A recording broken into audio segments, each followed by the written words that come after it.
You cannot supplement your way out of a bad diet. Hey everybody, it's Jason Blaha here, and I thought I would chat with you guys and gals a little bit about this today. And when I say that, people really do need to understand that. And I've seen this a lot to where, people are like, well, I can just take a multivitamin and not eat my vegetables and fruits and things. And it's like, I'm sorry, guys, that just doesn't work. It doesn't work. Now, am I saying there isn't some research showing that multivitamins can in some cases help lower total oxidative stress in people, particularly if their diets aren't great? Yes. But it's not going to be a cure. It's not going to be a fix-all. And I've seen it with, friends of mine, like even one of my bros, a couple of my bros, we were chatting, and one of them was showing me this supplement. He gets like, well, it's supposed to help with my testosterone levels. It's got all this stuff in it and a bunch of zinc. And I'm just like, yeah, but dude, why don't you just eat a balanced, healthy diet? Why don't you just do that? He goes, well, not everyone can, eat as clean, as healthy as you do. And I'm like, yeah, it's not necessary, but you can add more vegetables. Realistically. And I told him too, it's not a fix. And why do you need all this zinc? Like, that's the biggest problem. People don't understand the supplement industry will sell you nonsense with no concern for the risk. You probably shouldn't be supplementing zinc. Zinc is kind of in that category to where it got some myths some years ago with some people from ZMA supplements saying, well, it might help with your testosterone levels.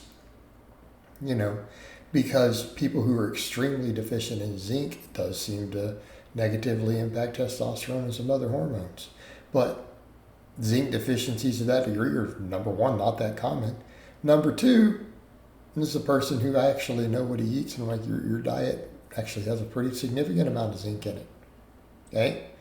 I know the food you eat. That's not what you're deficient in. There's a lot of other stuff, and you eat a lot of garbage. You don't even have a zinc deficiency. What are you doing? What are you doing? What are you even worried about here? Just stop it. But these are examples of what I'm talking about. You have so many people, and they want to do it with everything else. They don't have their diets dialed in. They don't have their training dialed in. And the first thing they're asking, man, what supplements can I take? I'm looking at their diet. They don't have enough protein in their diet. And I'm not saying some protein supplements don't help. In fact, I think protein overfeeding can be phenomenal for things like body composition. But that's not what they're always doing. That's fine. They want to take some extra protein, knock yourself out. I'll be the first to say it won't hurt. It won't hurt. It might even help you, right? More protein is rarely a bad thing when you're lifting weights and care about body composition. Very rarely a bad thing. If anything, probably a good thing. But they start with all this other stuff. Well, maybe this pre-workout. Then I need this post-workout recovery. And it's like, what do you need the pre-workout for? Because my energy's low. It's like, well, why don't you eat a better diet? Why don't you work on your sleep?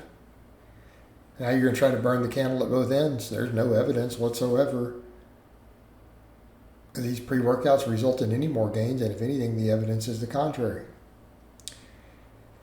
Okay? Or they want these green supplements because they're not eating their vegetables. Or all this other stuff. They start looking at... I'm going to take this nitric oxide booster. I'm going to take this whatever for vasodilation. I need this pre-workout. I need this to help me wind down. And it's just like, man, I need this. It might help me with glucose disposal and insulin sensitivity. And I'm standing here going, I don't know, man. Why don't you just, try maybe some steak and brown rice and avocado? I'm just saying, guys. Why aren't you guys saying, hey, let's eat some whole foods, let's get some healthy fats in, let's get plenty of fiber, get some if we're going to eat carbs, let's eat quality carbs, right? Make sure my diet's got plenty of antioxidants and I'm recovering, right? Sufficient nutrients so I'm not tired all the time. Because how much of that is bad diet? How much of even what they're going through is because they don't have the right things in their diet to just support gut health from their food, right? They're having gut flora imbalances. Well, because they're not eating enough, maybe the right fibers or probiotic foods. It's like, man, where's your real foods at? There's your solution. No, their solution is they need all this other junk. It probably 95% of it is completely useless. A small amount of it's dangerous. And it could be fixed by just eating real foods. But the problem is that the people then are convinced it'll work. They're like, okay, well, I don't want to eat properly, so I'm going to make up for it by taking these supplements. Well, the problem is the supplements don't usually actually work. So now you're not only not eating a good diet, you're taking a bunch of useless garbage that you're throwing money away on, by the way, mind you. Some of it is just ends up being refined junk with problems. Some of it's just got a bunch of extra table sugar and other junk in it. Okay? Some of it can create its own dietary imbalances. You're going to add all this zinc supplement. Now you're overdosing on zinc, creating some toxicity potentially. You're going to create a copper malabsorption issue. See where we're going? So before long, all these goofball supplements are making things worse and costing them money. And it's like, why are you worried about this? Why don't you get your diet on point? Why aren't you just eating better foods? Why aren't you eating better foods? Like I tell a lot of these guys, you could get jacked and lean eating steak, eggs, avocados, and some whole fat dairy, maybe some yogurt or some whole milk Fairlife stuff.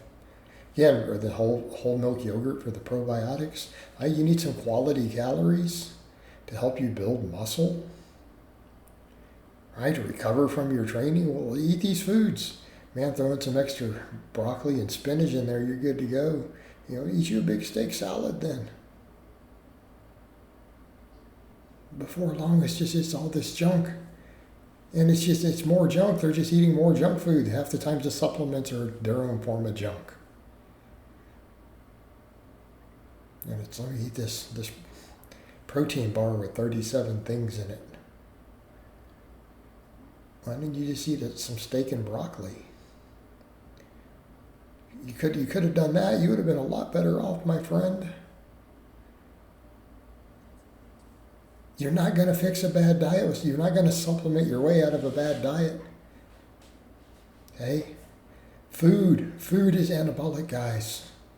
Food creates recovery. Food creates training fuel. Food helps with controlling inflammation or making it worse.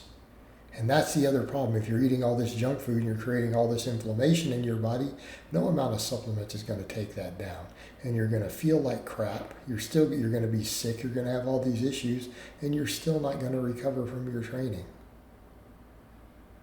All right? All right, guys. That's really all I have to say on that today. I hope it's been informative, and I'll talk to you guys and gals next time.